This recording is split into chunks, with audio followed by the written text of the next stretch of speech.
আসসালামু আলাইকুম। Serbia visa update সম্পর্কে আজকের এই ভিডিওটি। কিভাবে কম সময়ে আপনি সার্বিয়াতে যেতে পারবেন। বর্তমানে যেহেতু প্রতিযোগিতা অনেক বেশি, অনেক ক্যান্ডিডেট বাংলাদেশ থেকে, তাই আপনাদের জানিয়ে দেব কিভাবে কম সময়ের ভিতরে আপনি ভিসা সহ পারমিট সহ ফ্লাই করতে পারবেন এবং পারমিটটা যদি অ্যাপ্রুভ হয়ে যায় তাহলে ভিসা পাওয়ার চান্স কতটুকু, এটা নিয়ে অনেকেই জানতে চাচ্ছেন, অনেকেই কমেন্ট করতেছেন, প্রতিদিনই কমেন্ট করেন। যেহেতু আমি অনেক ভিডিওতে আলোচনা করেছি, তারপরে অনেকেই কমেন্ট করেন, তার জন্য নতুন করে আবার যারা আছেন তাদের সম্পর্কেও বলবো।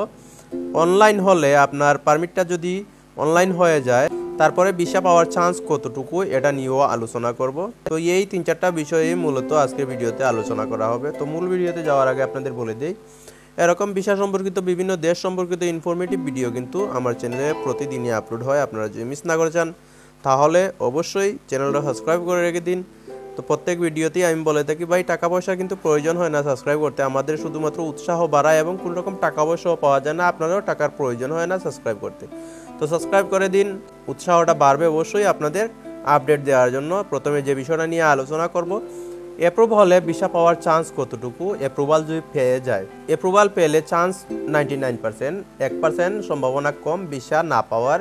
তারপরও আমার জানা পর্যন্ত আজ পর্যন্ত কেউ অ্যাপ্রুভাল পাওয়ার পর ভিসা পায় না, যে এরকম কোনো তথ্য নাই, সবাই পেয়ে যায়। 100%ই বলা যায় অ্যাপ্রুভাল যদি পেয়ে যান তাহলে কিন্তু আপনার ভিসাটা হয়ে যাবে। ভিসার রেশিও বলতে কিছু নাই সার্বিয়ার ক্ষেত্রে, শুধুমাত্র অ্যাপ্রুভাল পেয়ে গেলেই হলো। সব কিছু সব কাগজপত্র যাচাই বাছাই করার পরই কিন্তু আপনাকে অ্যাপ্রুভাল দেয়, যে ডকুমেন্টসগুলো আপনি সাবমিট করেন। তো ভিসা পাওয়ার চান্স শুধুমাত্র কাজটা তাকে শুধুমাত্র ভিসাটা স্টাম্পিং করে দেওয়ার সময়টুকু বাকি থাকে। তো ভিসা স্টাম্পিংয়ের যে সময়টা, এটা 21 থেকে 30 দিন এই পর্যন্ত টাইম লাগতে পারে, 15 থেকে 30 দিন পর্যন্ত বলতে পারেন, এরকম টাইম লাগতে পারে স্টিকার পেতে।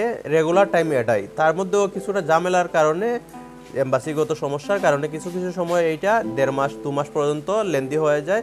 তো ম্যাক্সিমাম টাইম হচ্ছে 21 দিন পর্যন্ত, 28 দিন পর্যন্ত, এর ভিতরে পেয়ে যাওয়ার চান্স রয়েছে। অনলাইন হলে আপনি যদি অনলাইন করেন ফাইলটা, তাহলে ভিসা পাওয়ার চান্স কতটুকু এখানে বলা যায় না। কিন্তু এটা সম্পর্কে অনেকেই জানতে চান, ভাই আমি ফাইলটা অনলাইন করেছি, পারমিটটা অনলাইন করেছি, এখন চান্স কতটুকু ভিসাটা পাবো কিনা, এখন কিন্তু আপনাকে বলা যাচ্ছে না। আপনি যখন অ্যাপ্রুভালটা পেয়ে যাবেন তারপরেই চান্স থাকে, ভিসা পাওয়ার চান্স থাকে। অনলাইন কিন্তু অনলাইন হতে পারে, আপনার পারমিটটা যদি অরিজিনাল হয় তাহলে অবশ্যই অনলাইন হবে। তারপরেও কিন্তু বলা যায় না যে আপনি ভিসা পাবেন কি পাবেন না, অ্যাপ্রুভাল পাওয়ার পরেই কিন্তু এটা বলা যায়। তো অনলাইন হলে এরা বুঝতে পারবেন শুধুমাত্র আপনার পারমিটটা এখানে অরিজিনাল রয়েছে। আপনার পারমিটটা যদি অরিজিনাল না থাকে তাহলে অবশ্যই অনলাইন হবে না। আর অনলাইন অ্যাপ্রুভাল এইগুলো সঠিক বোঝার জন্য অবশ্যই আপনার ইমেল আইডি দিয়ে যদি তারা সাবমিট করে আপনার নিজের ইমেল দিয়ে, তাহলে আপনি সব কিছু সবসময় যাচাই করতে পারবেন কোন ধাপে রয়েছে, আদৌ পারমিটটা অনলাইন হয়েছে কিনা বা অনলাইনে অ্যাপ্রুভাল পেয়েছে কিনা, এগুলা কিন্তু আপনি যাচাই করতে পারবেন সবসময় আপনার যদি ইমেল পাসওয়ার্ড থাকে। তো এটা দিবে কিনা এটা একটা সন্দেহ। তো এইরকম যদি দেয় তাহলে আপনার বুঝবেন যে সব কিছু ঠিকঠাক রয়েছে। তারপরে কম সময়ে যে বিষয়টা, এটা নিয়ে আলোচনা করে নিই। কম সময়ে বর্তমানে কিন্তু অনেকেই কন্ট্যাক্টের মাধ্যমে বা বিভিন্ন ওয়েতে অনেকেই কন্ট্যাক্ট করে, অনেকে কিন্তু লবিং করে, অনেক পারমিটের যে আপডেটগুলো আছে, অ্যাপ্রুভালগুলো আছে, এগুলো এগিয়ে নিয়ে আসে এবং ভিসা পাওয়ার ক্ষেত্রেও কিন্তু এটা অনেক ভূমিকা রাখে। তো এরা সব এজেন্সি পারে না, যে এরকম মনে করেন যে আপনার পরিচিত কেউ এরকম করেছে কিনা, এরকম করে ফ্লাই করেছে কিনা 4-5 মাসে, এরকম যদি কেউ জানাশোনা থাকে তাহলে ওই এজেন্সিতে যাবেন। এরা কিন্তু মুখে সবাই বলতে পারে যে আমি এরকম করতে পারবো, লবিং করতে পারবো। তো লবিং কিন্তু সবাই করতে পারে না, এরা সবার কথাতে বিশ্বাস করার আপনার প্রয়োজন নাই। যা এরকম মনে করেন যে আপনার পরিচিত কেউ যদি এরকম হয়ে থাকে, আপনার কাছে আপডেট থাকে, জানাশোনা থাকে, তাহলে তার কাছেই আপনি যাবেন বা তার কাছ থেকে এই সুবিধাটা নেওয়ার চেষ্টা করবেন। সবার কাছে কিন্তু এরকম সুবিধা পাবেন না।